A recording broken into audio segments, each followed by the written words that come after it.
Disparue depuis le 16 décembre 2020, Delphine Jobilar n'a plus jamais donné le moindre signe de vie. Alors qu'aujourd'hui son mari Sédic Jobilar reste le principal suspect dans cette affaire, les enquêteurs continuent de s'intéresser au dossier.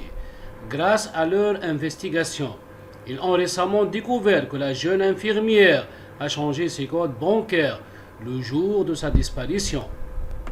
Affaire Delphine Jobilar, comment s'est passée sa dernière journée?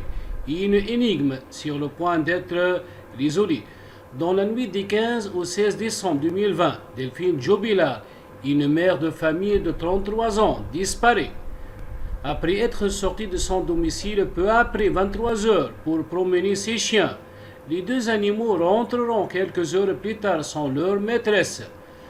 Dès le lendemain, le mari de la jeune infirmière prévient les autorités et leur annonce que son épouse a disparu.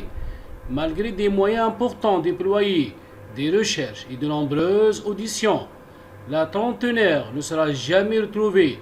Depuis plus de 7 mois, les autorités judiciaires étudient donc toutes les pistes et recoupent tous les indices.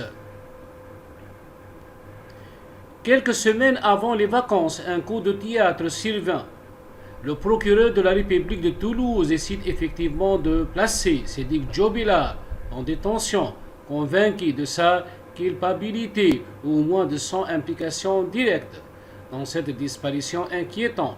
Le magistrat l'inculpe pour homicide involontaire.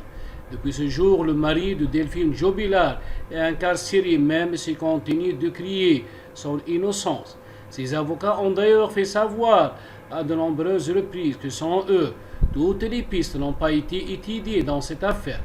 Pourtant, certains éléments paraissent véritablement désigner le père de famille comme un coupable potentiel.